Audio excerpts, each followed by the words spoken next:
ہم نے اپنی آزادی کے لیے اپنے عبادت گھروں مسجدوں میں ہی انگریزوں کے خلاف کھڑے ہونے کے بیانات کی بوچھاڑ کی.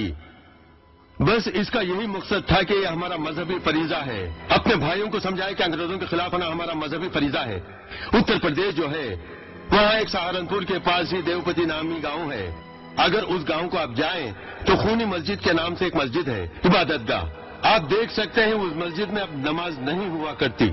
یہ ہندوستان کے آثار قدیمہ کے شعبے کی نگرانی میں ہے, ان کے کنٹرول میں محفوظ رکھا گیا ہے. بس سیر کا مقام ہے, نماز ادا نہیں کی جاتی. بس سیاحوں کی طرح گھوم پھر سکتے ہیں. اس مسجد کا اگر معائنہ کریں دیواروں پر خون کے نشان ہوں گے, خون کے دھبے ہر کہیں دیواروں پر ملیں گے. خونی مسجد سے مراد خون کے دھبوں سے بھری مسجد ہی ہے. اس مسجد میں ہم دیکھ سکتے ہیں دیواروں پر ہر کہیں خون اور بندوق کی گولیوں سے چھلنی دیواریں ہوں گی. یہ حال کیسے مسجد کا ہوا؟ پتا ہے کیوں ہوا؟ کیونکہ مسجد میں انگریزوں کے خلاف امام بیان دے رہا تھا. ایسی خبر ملتے ہی مسجد میں انگریز سپاہی داخل ہو کر وہاں عبادت کرنے والے تمام لوگوں پر گولی چلاتے ہیں. امام پر گولی چلتی ہے, ان کے جسموں سے پھوٹ کر نکلا ہوا خون ہی مسجد کے تمام دیواروں پر دکھائی دیتا ہے. وہ رنگ نہ رہا, ہلکا سا, کیونکہ بہت زمانہ گزر چکا ہے. ہلکے رنگ کے وہ نشانات آج بھی اس داستان کو بیان کرتے ہیں. میرا یہ سوال ہے کہ مسجد میں داخل ہو کر انگریز اگر بندوق چلاتے ہیں تو بتائیے ہماری یہ مسجد کس مقصد سے استعمال ہوئی تھی؟ دیش کی آزادی میں استعمال ہوئی تھی. ایک زبان کو سیکھنا جو ہے کتنی بڑی ذہنی ترقی ہے. ایسے میں انگریزی کا سیکھنا کئی مواقع فراہم کر سکتا تھا. انگریزی پڑھنے سے منع کر دیا ہمارے ابا نے. ہمارے باپ دادا اس زمانے کے اپنے بچوں سے کیا بولا کرتے تھے؟ انگریزی پڑھنے کی ضرورت نہیں. پھر کیوں نہیں پڑھنے دیا گیا؟ انگریزوں کو بھگانا نہیں کیا؟ اس سے نفرت ضروری نہیں کیا؟ اس سے نفرت کرنے کی وجہ اس کی زبان سے بھی نفرت کرو. انگریزی کوئی بھی نہ پڑھے. ایسے ہمارے بزرگوں نے, ہمارے سماج کے لیڈروں نے, ہمارے مذہبی علماء تمام اسی کو متفقہ فیصلہ بنایا. کیا کہا انہوں نے؟ انگریزی کوئی مت پڑھیے. اب اسی لیے ہم اس حالت میں ہیں. اس وقت دیش کی خاطر انگریزی کو نہیں پڑھنے دیا گیا, کیونکہ انگریزی پر نفرت پیدا ہو جائے تو انگریزوں سے بھی نفرت پیدا ہوگی.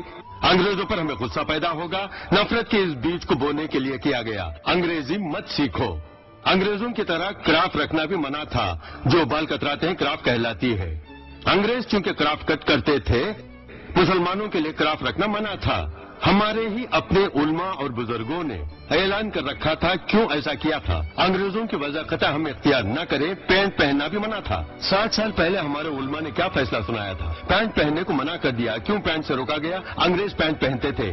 انگریزوں کی وجہ قطع طور طریقے زبان سب سے ہم نفرت کرتے ہیں. مذہبی حیثیت سے اس نفرت کا اعلان کرنے کی حد تک سماج میں جنون پیدا کر دیا. اس قوم کو ابھارا گیا. اس طرح سے کیا نفرت جنون نہیں بن جاتی؟ اس کی چال سے نفرت, لباس سے نفرت, زبان سے نفرت کو اگر ابھار دے تو جب بھی انگریزوں کو دیکھو تو نفرت کا جنون بڑھے گا کہ نہیں؟ اس پر غصہ کا جذبہ پیدا ہوگا کہ نہیں؟ اسی غصے کے بیچ کو ہمارے سماج میں ہمارے باپ دادا نے بویا تھا.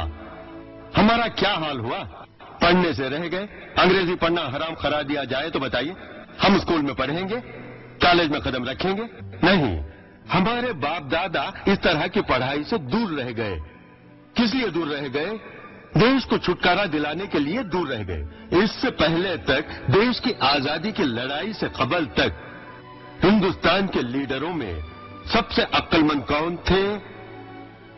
ہم ہی تو تھے. یہ جو انگریزی پڑھنے کو حرام قرار دیا گیا تھا, اس سے پہلے تک اس دیش کے سارے سماجی لیڈروں میں ہندو مذہب کے لیڈروں کی بنسبت, عیسائی مذہب کے لیڈروں کی بنسبت, بدھ مذہب کے لیڈروں کی بنسبت مسلم لیڈر زیادہ تعلیم یافتہ تھے.